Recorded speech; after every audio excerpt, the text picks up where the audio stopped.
Hi, how's it going, everyone? This is John Jenkins, and this is my second Christmas video ever.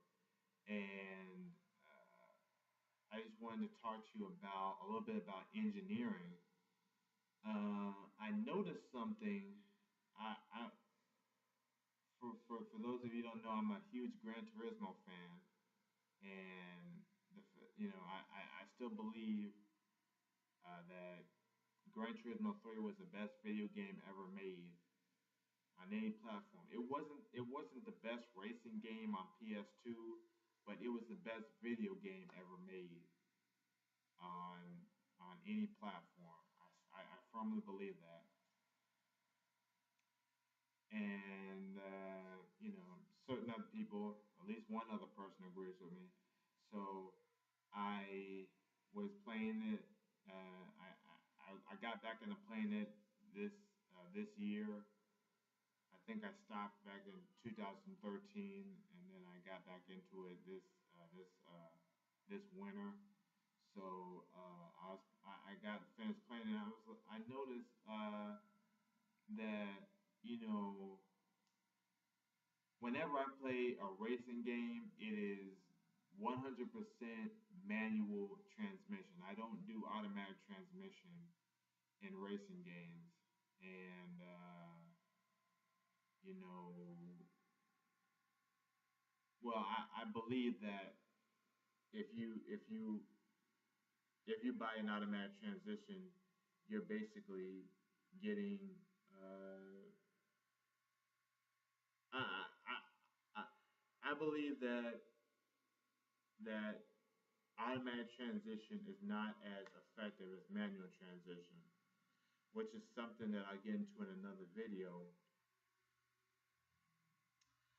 But the thing that I wanted to get into this video was that I noticed that when you shift up when you shift up in a racing game, it's sort of like in a racing simulator, not an arcade game. When you shift up in a racing simulator, which is based off of real cars, what happens is it's sort of like when you puke and the first volley of puke comes out first, and then you run out of breath or you run out of lung space,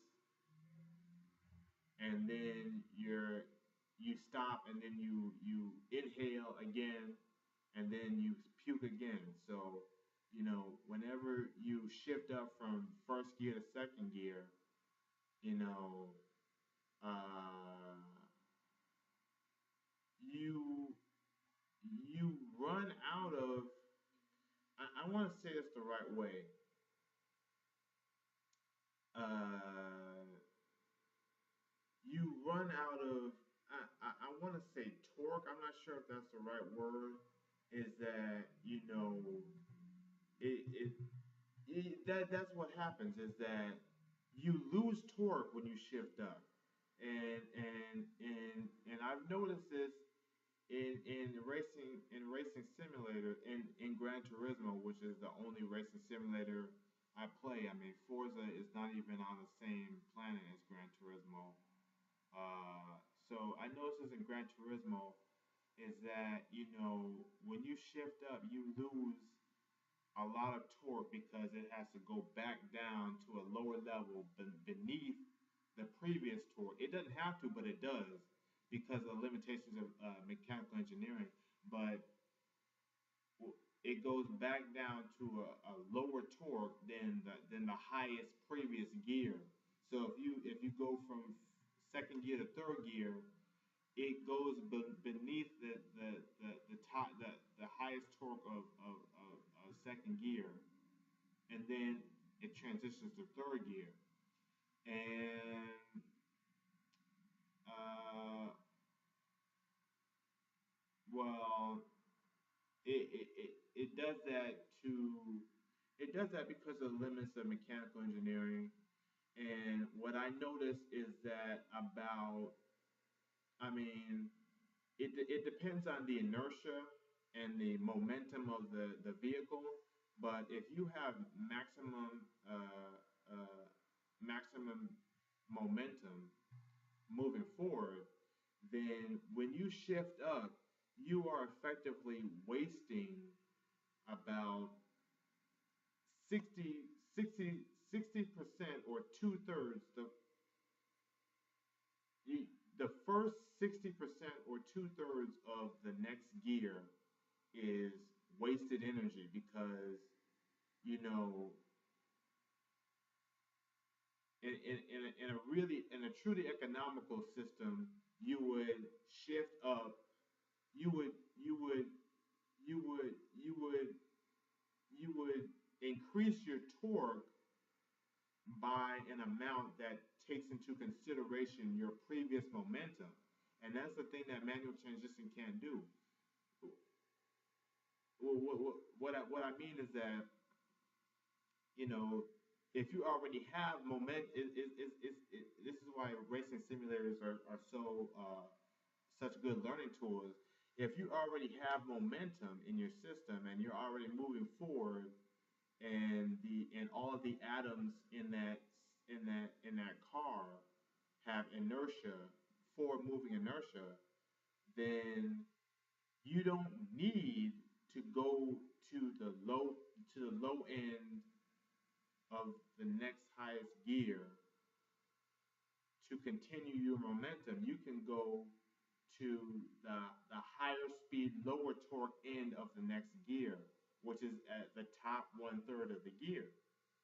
So, manual transition tries to control its way through the whole thing when, you can save a whole lot of energy and probably a whole lot of gas if you have a system that will disregard the first two-thirds of the next gear uh, at maximum momentum and then just go to the last one-third of the next gear, higher speed and less torque. And that way you that you will get you will be moving faster with less energy. And so what are the solutions to that? All of that wasted energy at in the bottom two-thirds of the gear, depending on your momentum. Well, uh, one solution is that you can have a system which has which is, I've never seen this before, which is variable gear ratios, which means that depending on your depending on your speed, and not just your speed, but your momentum, because those two things uh, aren't always the same. In fact, speed and momentum can be the opposite, because when your foot's hard on the gas and you're trying to reach 200, you have a lot of speed but not a lot of momentum. But on the flip side, when you're already at 200 and you're cruising at 200, you have a lot of momentum but not a lot of speed. So so the first solution has variable gear ratios. So depending on your momentum, you will if you have more momentum, the gear ratio will separate, and if you have less momentum, then the gear ratio will come back together. So, I mean, the definition of a gear rules that solution out for now. We will figure out a way to have variable gear ratios in the future, but for right now, we can't do that. The second solution is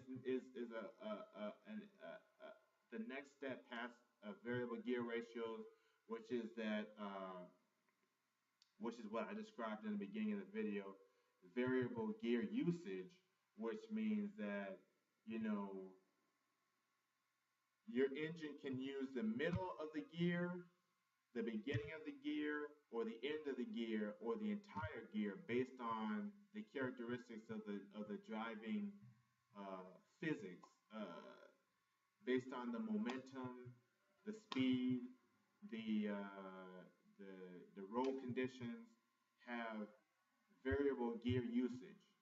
it's sort of like if you have, I just bought some French curves, and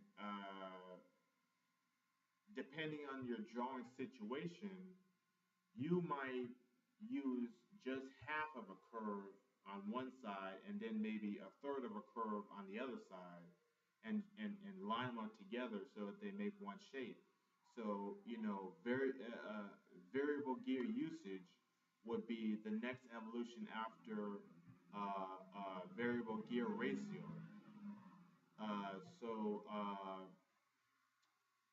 So that's all I had to say about this. I have not gotten a good book on. I have no mechanical engineering experience.